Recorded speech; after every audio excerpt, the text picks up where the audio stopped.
ఒకటి సామ్యుయేలు 20వ అధ్యాయము. పిమ్మట దావీదు రామాలోని నాయోతు నుండి పారిపోయి యోనాతాను నొద్దకు వచ్చి, నేను ఏమి చేసి తిని, నేను చేసిన దోషమేమి, నా ప్రాణము తీయ వెతుకున్నట్లు నీ తండ్రి దృష్టికి నేను చేసిన పాపమేమని అడగగా, యానాతాను ఆ మాట నీవెన్నటికి అనుకునవద్దు, నీవు చావవు. నాకు తెలియజేయకుండా నా తండ్రి చిన్న కార్యమే గాని పెద్ద కార్యమే గాని చేయడు. నా తండ్రి ఇందెందుకు నాకు మరుగు చేయుననగా, దావీదు నేను నీ దృష్టికి అనుకూలుడనను సంగతి నీ తండ్రి రూఢిగా తెలుసుకొని యోనాతాను చింత కలగకుండుటకై ఇది అతనికి తెలుపననుకొనుచున్నాడు.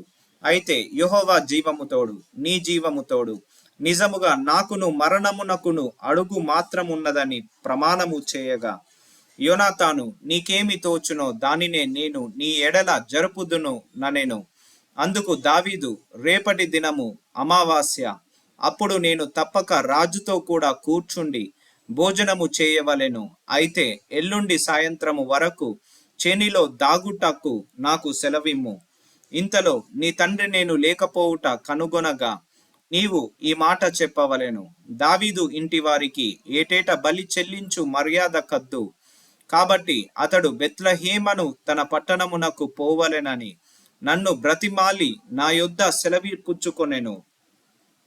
అతడు మంచిదని సెలవిచ్చిన ఎడల నీ దాసుడనైన నాకు క్షేమమే కలుగును. అతడు బహుగా కోపించిన ఎడల అతడు నాకు కీడు చేయు తాత్పర్యము గలవాడైయున్నాడని నీవు తెలుసుకొని నీ దాసుడనైన నాకు ఒక ఉపకారము చేయవలెను. ఏమనగా, యెహోవా పేరిట నీతో నిబంధన చేయుటకై నీవు నీ దాసుడనైన నన్ను రప్పించితివి. నాయందు దోషమేమైనా ఉండిన ఎడల నీ తండ్రి యొద్దకు నన్నెందుకు తోడుకొని పోదువు? నీవే నన్ను చంపుమని యోనాతాను నొద్ద మనవి చేయగా, యోనాతాను ఆ మాట ఎన్నటికిని అనరాదు. నా తండ్రి నీకు కీడు చేయనుద్దేశము గలిగియున్నాడని నాకు నిశ్చయమైతే నీతో తెలియజెప్పుదును గదా అని అనగా, దావీదు, నీ తండ్రి నన్ను గూర్చి నీతో కఠినముగా మాటలాడిన ఎడల దాన్ని నాకు తెలియజేయు వారెవరని యోనాతాను నడిగెను. అందుకు యోనాతాను, పొలములోనికి వెళ్ళుదుము రమ్మనగా ఇద్దరును పొలములోనికి పోయిరి. అప్పుడు యోనాతాను, ఇజ్రాయేలీయులకు దేవుడైన యెహోవా సాక్షి, రేపైనను ఎల్లుండి అయినను ఈ వేళెప్పుడు నా తండ్రిని శోధింతును. అప్పుడు దావీదునకు క్షేమమవునని నేను తెలుసుకొనిన ఎడల నేను ఆ వర్తమానము నీకు పంపకపోవుతున్నా. అయితే నా తండ్రి నీకు కీడు చేయనుద్దేశించుచున్నాడని నేను తెలుసుకొనిన ఎడల దాన్ని నీకు తెలియజేసి నీవు క్షేమముగా వెళ్ళునట్లు నిన్ను పంపి వేయని ఎడల యెహోవా నాకు గొప్ప అపాయము కలగజేయునుగాక. యెహోవా నా తండ్రికి తోడుగా ఉండినట్లు నీకును తోడుగా ఉండును గాక. అయితే నేను బ్రతికియుండిన ఎడల నేను చావకుండా యెహోవా దయచూపునట్లుగా నీవు నాకు దయచూపకపోయిన ఎడలనేమి?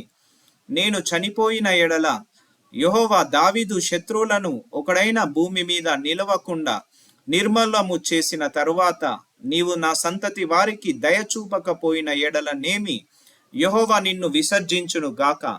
ఇలాగున యెహోవా దావీదు యొక్క శత్రువుల చేత దాన్ని విచారించునట్లుగా యోనాతాను దావీదు సంతతి వారిని బట్టి నిబంధన చేసెను. యోనాతాను దావీదును తన ప్రాణ స్నేహితునిగా ప్రేమించెను గనుక ఆ ప్రేమను బట్టి దావీదు చేత మరల ప్రమాణము చేయించెను. మరియు యోనాతాను దావీదుతో ఇట్లనెను, రేపటి దినము అమావాస్య, నీ స్థలము ఖాళీగా కనబడును గదా. నీవు 3 దినములు ఆగి ఈ పని జరుగుచుండగా నీవు దాగియున్న స్థలమునకు త్వరగా వెళ్ళి ఏసేలు అనబండ దగ్గర నుండుము. గురి చూచి ప్రయోగించినట్టు నేను 3 బాణములను దాని పక్కకు కొట్టి నీవు వెళ్ళి బాణములను వెతుకుమని ఒక పనివానితో చెప్పుదును. బాణములు నీకు ఈ తట్టుననున్నవి, పట్టుకొని రమ్మని నేను వానితో చెప్పిన ఎడల నీవు బయటికి రావచ్చును. యెహోవా జీవము తోడు, నీకు ఏ అపాయమును రాక క్షేమమే కలుగును. అయితే బాణములు నీకు అవతలనున్నవని నేను వానితో చెప్పిన ఎడల పారిపొమ్మని యెహోవా సెలవిచ్చుచున్నాడని తెలుసుకొని నీవు ప్రయాణమైపోవలెను. అయితే మనమిద్దరము మాటలాడిన సంగతిని జ్ఞాపకము చేసుకొనుము. నీకును నాకును సర్వకాలం యెహోవాయే సాక్షి. కాబట్టి దావీదు పొలములో దాగుకొనెను. అమావాస్య వచ్చినప్పుడు రాజు భోజనము చేయ కూర్చుండగా మునుపటి వలనే రాజు గోడ దగ్గరనున్న స్థలమందు తన ఆసనము మీద కూర్చుని ఉండెను. యోనాతాను లేవగా అబ్నేరు సౌలునొద్ద కూర్చుండెను. అయితే దావీదు స్థలము ఖాళీగా నుండెను. అయినను అతనికి ఏదో ఒకటి సంభవించినందున అతడు అపవిత్రుడైయుండునేమో, అతడు అపవిత్రుడైయుండుట యవశ్యకమని సౌలు అనుకొని ఆ దినమున ఏమీయూ అనలేదు.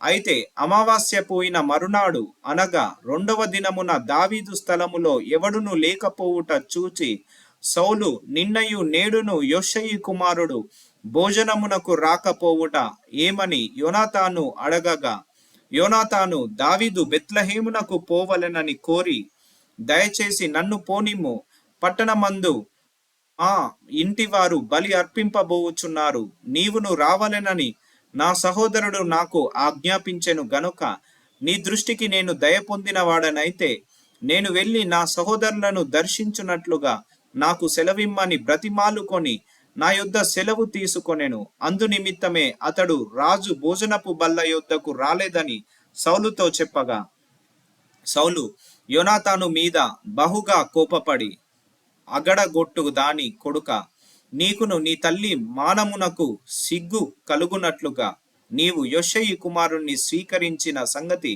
నాకు తెలిసినది కాదా? యోషయి కుమారుడు భూమి మీద బ్రతుకున్నంత కాలము నీకైనను నీ రాజ్యమునకైనను స్థిరత కలుగదు గదా. కాబట్టి నీవు వర్తమానము పంపి అతనిని నా దగ్గరకు రప్పించుము. నిజముగా అతడు మరణమున కర్హుడని చెప్పెను. అంతటా యోనాతాను, అతడెందుకు మరణ శిక్ష నొందవలెను? అతడు ఏమి చేసెనని సౌలు నడగగా, సౌలు అతనిని పొడవవలెనని ఈట విసిరెను.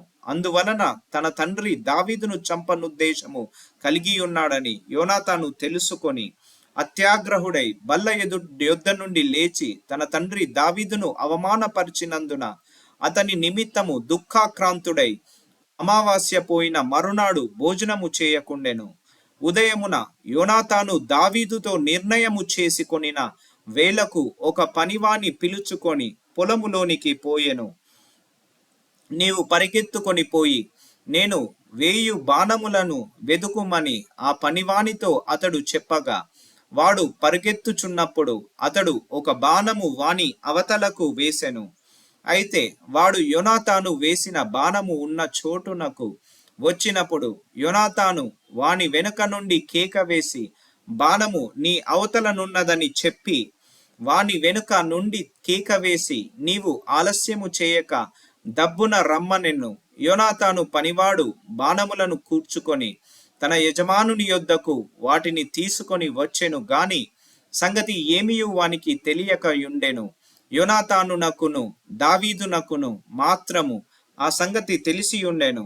యోనాతాను తన ఆయుధములను వాని చేతికిచ్చి వీటిని పట్టణమునకు తీసుకొని పొమ్మని చెప్పి వాణ్ణి పంపివేసెను. వాడు వెళ్ళిపోయిన వెంటనే దావీదు దక్షిణపు దిక్కు నుండి బయటికి వచ్చి 3 మారులు సాష్టాంగ నమస్కారము చేసిన తరువాత వారు ఒకరినొకరు ముద్దు పెట్టుకొనుచు ఏడ్చుచుండిరి. ఇలాగుండగా దావీదు మరింత బిగ్గరగా ఏడ్చెను. అంతటా యోనాతాను, యెహోవా నీకును నాకును మధ్య నీ సంతతికిని నా సంతతికిని మధ్యను ఎన్నటెన్నటికి సాక్షిగా నుండును గాక. మనమిద్దరము యెహోవా నామమును బట్టి ప్రమాణము చేసుకొని ఉన్నాము గనుక మనస్సులో నెమ్మది కలిగి పొమ్మని దావీదుతో చెప్పగా, దావీదు లేచి వెళ్ళిపోయెను. యోనాతానును పట్టణమునకు తిరిగి వచ్చెను.